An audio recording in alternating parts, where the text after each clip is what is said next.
Well, hockey fever has once again hit Fredericton as the hometown Capitals rest up for their next assault in the battle for Eastern Canada supremacy in Intermediate A hockey. The Cap series this coming weekend with the Fort Erie Frontiers has stirred the memories of many a Fredericton hockey fan and taken them back to what was, without doubt, at least for me, one of the most thrilling hockey series ever played here. The year was 1951. So if you've got a moment, let's stroll down memory lane and recall that exciting series of 16 years ago.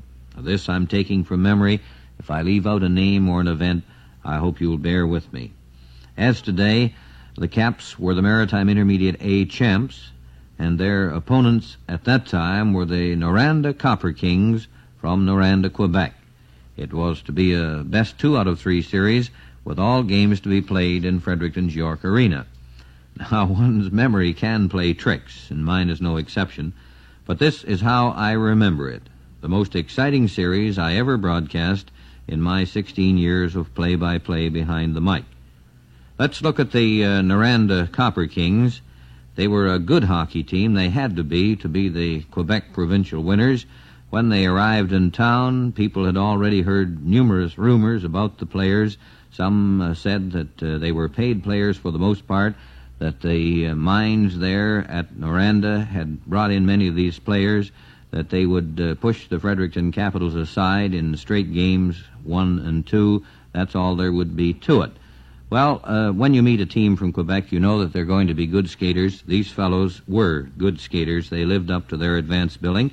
They were a pretty fair-sized hockey team, as a matter of fact, just slightly larger than the Fredericton Capitals. Good skaters they were. They played in a good league, and they had to be a good team, as I said before, in order to become the Provincial Intermediate A champions of Quebec. Well, another rumor spread as soon as the Noranda Copper Kings arrived in town, to the effect that the Noranda Copper Kings had made reservations to return to Noranda immediately after the second game. Well, the Fredericton fans thought that the Noranda club were perhaps taking the Fredericton Capitals for granted, and they would see what the Caps could do once the series got underway.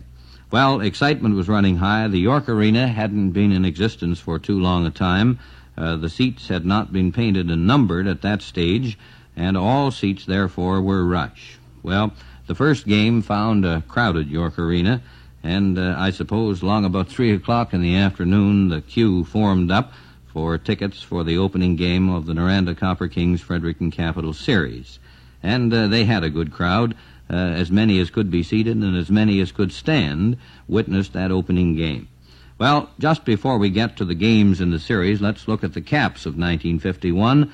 As I remember it, the doughty Prince Edward Islander Wendy Steele was the coach of the Capitals. Alfie Lean was the manager. Curry Gulliver was, I suppose, the assistant manager and trainer and skate sharpener and everything else.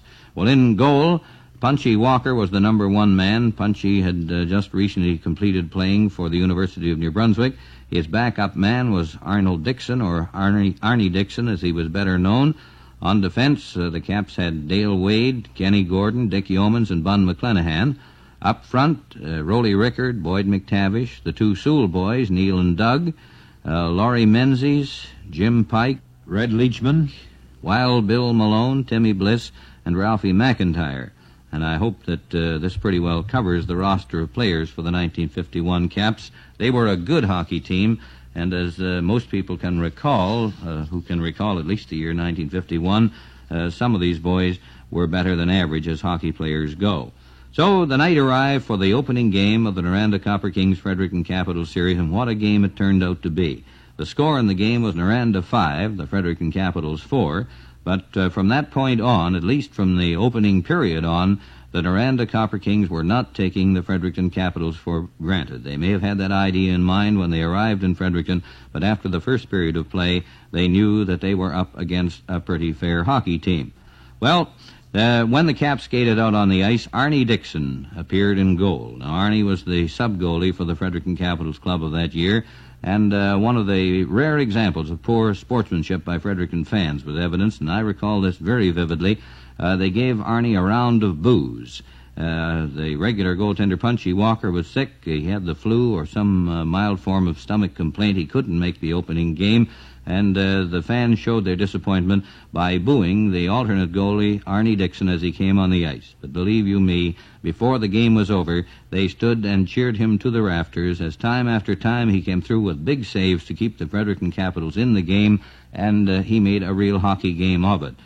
Now, also in that game, the Capitals lost it 5-4, as I said. They suffered a severe setback in their defensive core when big defenseman Dale Wade broke a wrist, and this depleted the defensive core of the Capitals, and they were a pretty tired team trying to keep up with the fast-skating Quebecers. But that's the way the game ended. Noranda 5, the Fredericton Capitals 4. Well, the stage was set for game number 2. And this was another big game, and the crowd, if you can imagine, was even larger at York Arena that night. They actually were in the rafters. They were all over the rafters. They tried to get them down. Some did, but most of them stayed there. It's amazing that the arena didn't burst at the seams. Well, the game got underway, and it ended, and I'll tell you this before going further, it ended Fredericton Capitals 6, Noranda Copper Kings 5. The series was all tied up.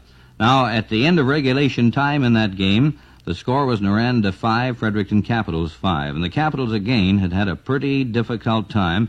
They lost defenseman Kenny Gordon, who was a real tower of strength to the club of that year.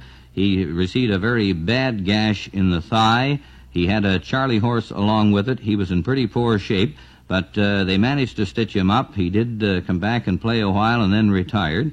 But what a thrilling game it was. They went into a 10-minute overtime period. No scoring. This is still 5-5. And then 20-minute sudden death overtime periods after that. Well, in the first 20 minutes of sudden death, there was no score. You can imagine how tense the fans were and the players. What a hockey game. After 10 minutes of the second sudden death overtime period, Doug Sewell grabbed the puck for the Fredericton Capitals and on a beautiful end-to-end rush, planked the puck in behind the Noranda goalkeeper, and the Fredericton Capitals had evened the series by a score of 6-5. But the Capitals were heroes, but they were tired heroes too. So, again, the stage was set for a third and deciding game between the Noranda Copper Kings and the Fredericton Capitals. Well, this was another of those thrillers right from beginning to end. Doc Chalmers had tried to patch up Kenny Gordon, and he did a pretty good job. Kenny came out to play in that game. Dale Wade, of course, was out with a broken wrist, and the defensive strength of the Capitals was lacking somewhat. But the other boys pulled up the slacks. The forwards skated, and they back-checked. They did everything they were supposed to do. The regulation time ended 3-3, and in overtime, the Noranda Club came on to win the game and the series by a score of 6-3. Now, I can well remember at the end of regulation time with the score tied 3-3, how exhausted the Fredericton Capitals players were. They were stretched out on the ice. As you know, in Canadian Amateur Hockey Association rules, they're not allowed to go to the dressing room. They just change ends, have a few seconds rest, and go back at it for a 10-minute overtime period. The Fredericton Capitals were exhausted. The Noranda Copper Kings could see this. They were tired themselves, though not as tired as the Fredericton Caps. So we went on into overtime play. The Noranda Copper Kings rallied, came on with 3 goals, 3 big goals for them. They needed only 1 but scored 3.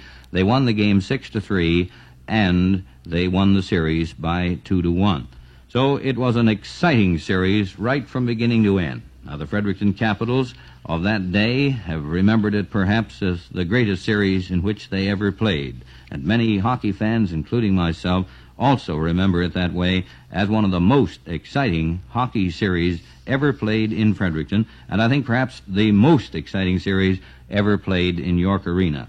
Now the Caps are going back to hockey again. They'll be entertaining a team from Ontario in a semi-final series in the Intermediate A bracket. The Fort Erie Frontiers will be in Fredericton for a best 2 out of 3 series, starting on Saturday, second game on Sunday afternoon, a third game, if necessary, to be played on Tuesday.